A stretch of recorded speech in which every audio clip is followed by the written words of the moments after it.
नमस्कार, राधे राधे, जय श्री कृष्ण। आज हम इस वीडियो में जानेंगे कि हनुमान जी और राम जी का युद्ध क्यों हुआ और युद्ध में कौन जीता, इसके बारे में विस्तार से। और इससे हमें एक बहुत अच्छी शिक्षा भी प्राप्त होती है। तो चलिए जानते हैं कि क्यों हुआ हनुमान जी का राम जी से युद्ध। एक बार संतों का सम्मेलन सुमेरु पर्वत पर हुआ। तो उन संतों के दर्शन करने की अभिलाषा से राजा सुकंत, जो धर्मात्मा राजा थे, वो निकले। जब वो मार्ग में जाने लगे तो उन्हें नारद जी मिलते हैं। नारद जी ने पूछा, कहाँ जा रहे हो? तो उसने बताया कि वह संतों के दर्शन के लिए सुमेरु पर्वत पर जा रहे हैं, जहाँ संत जन इकट्ठे हुए हैं। तो नारद जी ने कहा, बहुत अच्छी बात है, संतों के दर्शन करने चाहिए।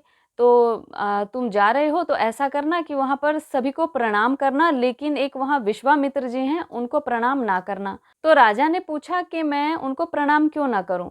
तो नारद जी ने कहा कि देखो, तुम भी राजा हो और वो भी पहले राजा ही थे, तो तुम उनको प्रणाम क्यों करोगे? अपनी बातों में उलझाकर सुकंत राजा को नारद जी ने ये समझा दिया कि तुम्हें विश्वामित्र जी को प्रणाम नहीं करना है। अब वो सभा में गए, सबको प्रणाम किया, विश्वामित्र जी को प्रणाम नहीं किया। तो जैसे ही सभा समाप्त हुई, सब अपने अपने आश्रम में लौट गए। तो विश्वामित्र जी सीधे राम जी के पास गए अयोध्या। तो उन्होंने देखा गुरु जी आए हैं, प्रणाम किया और आने का कारण पूछा। तो गुरु जी ने बताया, संतों का अपमान हो रहा है, बात मेरी नहीं है, यह संत समाज की बात है। तो राम जी ने कहा कि जिसने भी संतों का या आपका अपमान किया है, मैं उसे मृत्यु दंड दूंगा। तो ये बात सुनकर विश्वामित्र जी ने कहा, ठीक है, इसे सजा तो मिलनी चाहिए। तो विश्वामित्र जी ने बताया कि इस प्रकार सुकंत राजा ने उनका अपमान किया है, और ये बात बताकर बड़े प्रसन्नता के साथ वहां से चले गए। तो जैसे सुकंत को पता चला कि राम जी ने प्रतिज्ञा की है कि वो उसका वध करेंगे, तो वो बड़ा परेशान हो गया। वो नारद जी को पुकारने लगा। नारद जी आए, नारद जी ने पूछा क्या हुआ? तो उसने सारी बात बतलाई कि राम जी ने प्रतिज्ञा की है कि वो उसका वध कर देंगे, अब उनकी रक्षा करें। तो फिर नारद जी ने कहा, अब तुम्हारी रक्षा कोई नहीं कर सकता, पर एक उपाय है, चलो। और साथ लेकर गए और एक गुफा के बाहर उसे छोड़ दिया और कहा कि अंदर अंजनी माता है, तुम यहाँ इनसे ही अपने मदद के लिए गुहार लगाओ। तो वह बाहर बैठकर जोर जोर से रोने लगा। जब रोने लगा तो अंजनी माता बाहर निकली। पूछा क्या हुआ? तब सुकंद राजा ने कहा कि मेरे प्राणों की रक्षा करें, मुझे वचन दे कि आप मेरी रक्षा करेंगी। तब उन्होंने कहा कि तुम्हारा वध कौन करने वाला है? तो वो कहने लगे कि विश्वामित्र जी मुझसे क्रोधित हो गए हैं, अब मेरा वध हो जाएगा। शाम हुई, हनुमान जी जब अपनी माता श्री से मिलने के लिए पहुंचे तो देखा माता उनकी उदास है। तो उन्होंने पूछा कि क्या कारण है आपकी उदासी का? तो उन्होंने कहा, पहले तुम मुझे वचन दो, तब मैं तुम्हें बताऊंगी कि जो मैं कहूंगी वो तुम करोगे। हनुमान जी ने अपने राम जी को साक्षी मानकर यह वचन दिया कि वो जो कहेंगी वो करेंगे। वो बताती हैं कि यहाँ पर राजा सुकंत हैं, जिनके प्राणों पर संकट है, तुम इनकी रक्षा करोगे। तो हनुमान जी ने वचन दिया था, इसलिए उन्होंने कहा, हाँ मैं बिल्कुल करूंगा रक्षा, लेकिन पहले ये तो बताओ कि इसके प्राणों पर संकट किस बात का है। तब राजा बोले कि मुझे राम जी मार देंगे, उन्होंने प्रतिज्ञा की है। तो माता ने कहा कि तुम तो कह रहे थे विश्वामित्र जी। तब कहा कि हाँ हाँ, पर प्रतिज्ञा राम जी ने की है। ये बात सुनकर हनुमान जी सोच में पड़ गए और राम जी के पास जाते हैं तो देखते हैं कि राम जी सेना सजाकर सुकंत को ढूंढने के लिए जा रहे हैं, उसे मारने के लिए। तो हनुमान जी ने राम जी से कहा कि उसे छोड़ दीजिए। हनुमान जी ने कहा जब ऐसा, तो राम जी ने कहा कि मैंने तो वचन दिया है विश्वामित्र जी को, गुरु जी को, तो मैं इसका वध अवश्य करूंगा।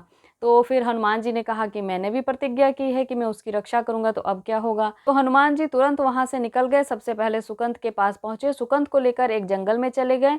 राम जी सुकंत को ढूंढते ढूंढते वहां पर पहुंचे जहां पर हनुमान जी के साथ वो थे।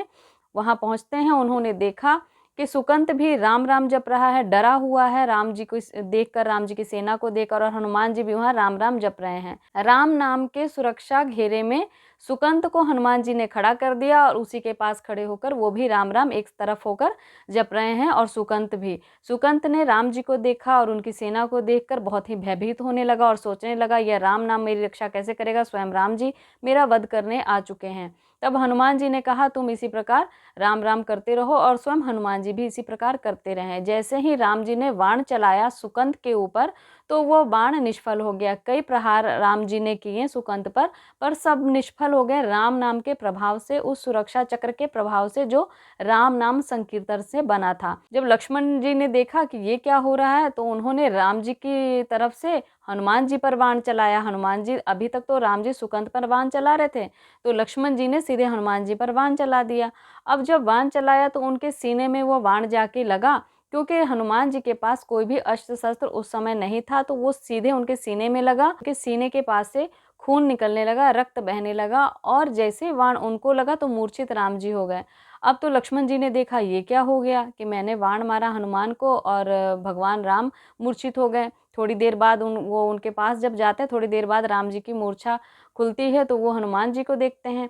जब हनुमान जी को देखते हैं तो उनके सीने से रक्त बह रहा है, तो राम जी हनुमान जी के पास जाते हैं और उनके सर पे बार-बार हाथ लगाते हैं, हाथ फेरते हैं और आँखों को बंद कर रखा है राम जी ने, क्योंकि वो हनुमान जी का रक्त नहीं देख सकते, क्योंकि हनुमान जी भी उन्हें उतने ही प्रिय हैं जितने हनुमान जी को राम जी प्रिय हैं। हनुमान जी ने देखा कि राम जी ने आँखें बंद कर रखी हैं और बार-बार इस प्रकार वो अपने हाथों को अपने से लगाते हैं, फिर उनके सर से लगाते हैं। तो उन्होंने सुकंत को बुलाकर अपनी जगह पर आगे सुकंत को कर दिया और राम जी ने उसके सर पे अपना हाथ रख दिया। तब राम जी ने जब आँखें खोलकर देखा तो सामने सुकंत है और मुस्कुराने लगे कि ये क्या? तो हनुमान जी ने कहा कि इसके सर पे आपने हाथ रख दिया, अब आप इसका वध कैसे करेंगे? ये तो आपके शरण में है।